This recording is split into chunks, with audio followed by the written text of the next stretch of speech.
everyone. Thanks for inviting us to come in and speak to this group about our use of social media.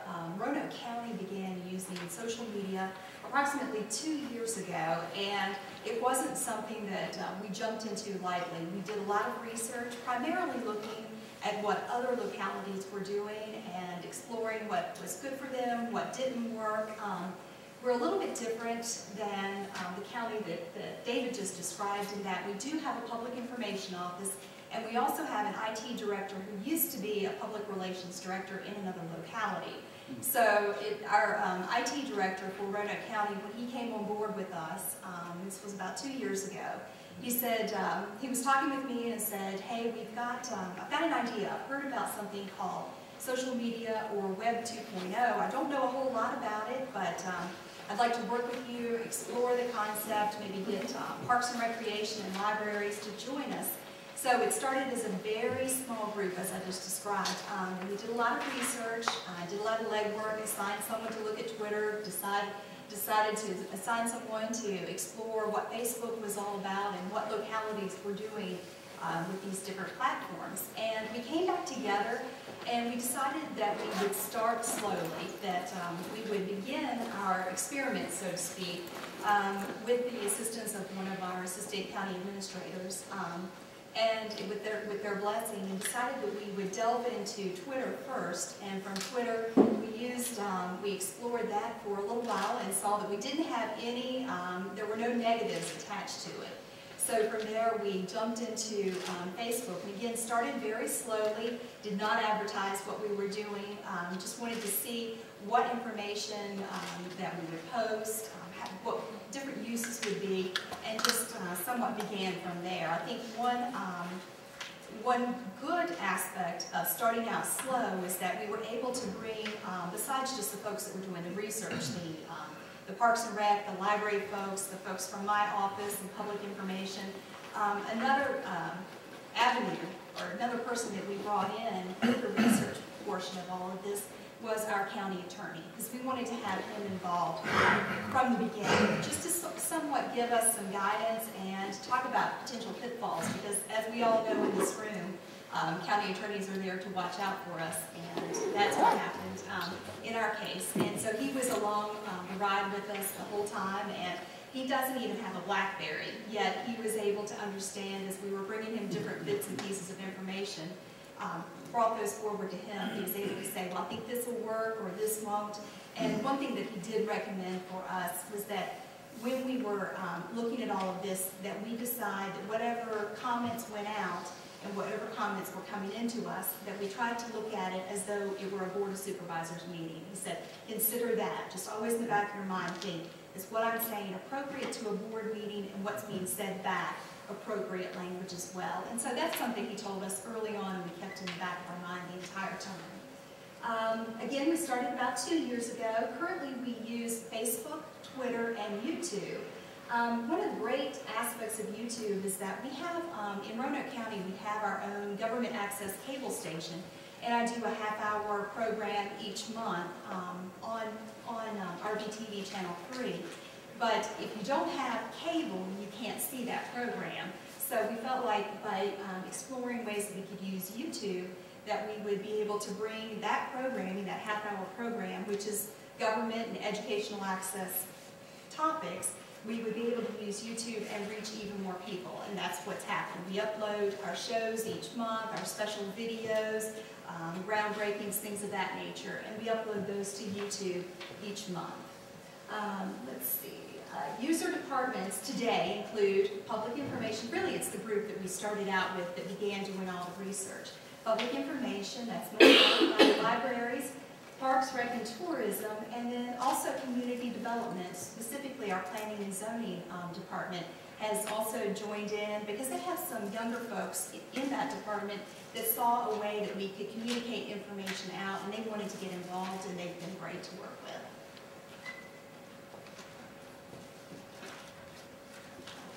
There we go. Okay, currently Roanoke County has altogether about 4,500 followers on Facebook, 2,300 people who follow us on Twitter, so about 7,000 people who are receiving messages from Roanoke County. Well, obviously, one of the reasons that we like to use Facebook and Twitter is that it is free, and we do have the staff available. We do have a public information office. We do have probably more employees in our library. Parks and Rec actually has its own marketing person. So we have some larger departments, and so we have more people who are able to push the information out. Some of the different uses for Facebook and Twitter, some of the ways we communicate information include putting out the latest library programs, new book offerings. We put out Parks and Rec programs and events that are coming up. We will send out information about that over Facebook and Twitter. Awards and recognitions, a way to get that information out, because a lot of times newspapers and television are reluctant to include a lot of awards and recognitions in with their content. So this is a way for us to send that information out. And again, it's not the only way. Facebook, Twitter, YouTube, those aren't the only means that we use for getting out information. We certainly use e-newsletters, and we also use annual reports. We are constantly sending out emails, media releases. We use all the traditional media, so this is just, as David said, one more resource for us.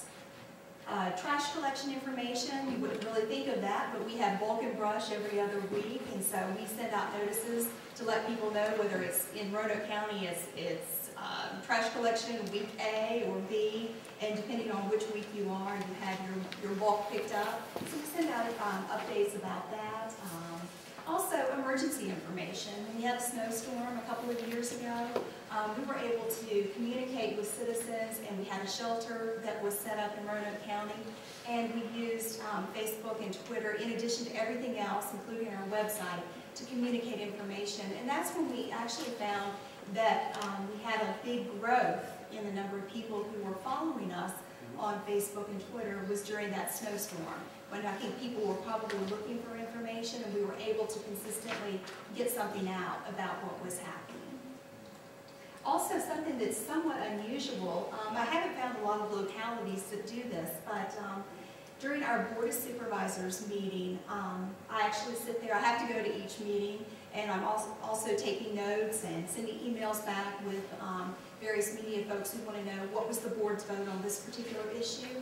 Well, I actually get ahead of it, and I've told all of the local media who need to know what a vote was on a particular issue.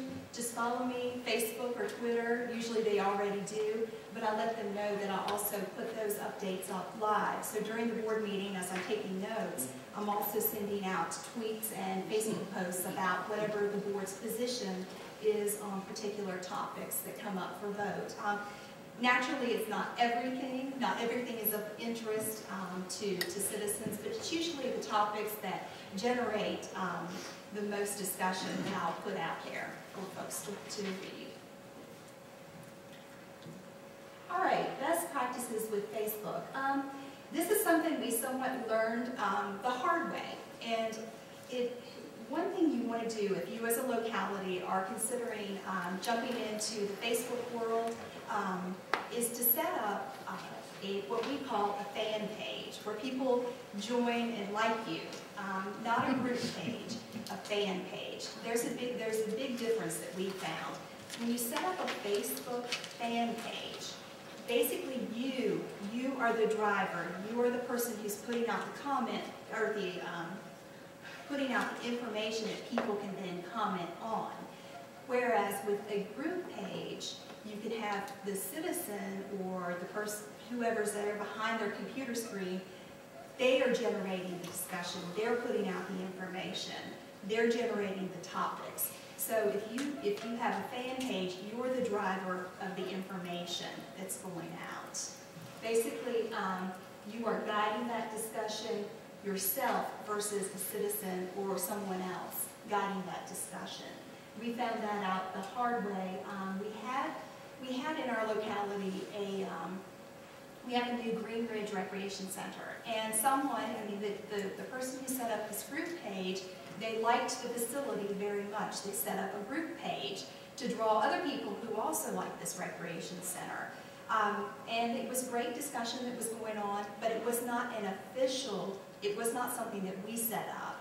So seeing that page was out there, our marketing person for Parks and Rec was talking with me and said, maybe I should go ahead and set up something official so that we can then have an official site versus this unofficial one, so we can kind of balance it out. And I said, well, we hadn't explored going into group pages at this point. We had just had fan pages, so we were putting out the information and people could comment on it.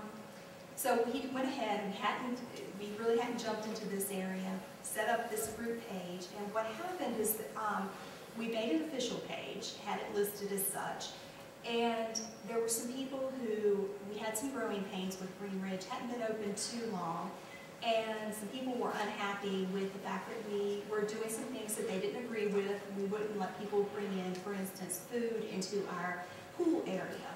And it was just a policy because we had a concession stand, so we wanted people to buy the food and drink from concessions. So the Facebook site, the group page, that was our group page, began to fill up with negative comments about Green Ridge. And we were having to react to the information that was being posted, the information that was being generated. They were leading the discussion versus us just putting something out there that was of a more, let's say, positive nature, something that we put out, like Green Ridge hours are 9 to 5 this Sunday. Instead, they were directing the discussion, putting, I can't believe the employees and staff at Green Ridge would not allow us to bring in water to drink, or whatever the topic may be. So we found out that it took a lot of time, a lot of energy, staff time there, just trying to respond to all of the posts that were going on this group page. Fan page, much different. We did not have this issue. The group page is where the citizens and people behind their screens were directing the conversation. So if you as a locality haven't done so and are thinking about entering into social media, I highly recommend just sticking with a fan page versus this group page for the reasons I just mentioned. Also, with a fan page, you can have more than one administrator. I'm an administrator on our general public information page, as well as our web content manager, and a couple of other folks from economic development and fire and rescue. So they can also post as well by having that fan page. All right, legal considerations with Facebook. I think I explained early on that as we were doing our research, as we were doing our homework into what social media was all about and our potential uses for it, we did bring our county attorney along. I think I described how he really wanted us to be careful and to treat these conversations that were going on back and forth with citizens, should those come about, as require those discussions to be as though they were during a board of supervisors meeting, to treat them as such. And so that's how we have looked at everything that we have done so far. One thing that we have done, and we did this with our county attorney, we have what's called a comments policy on all of our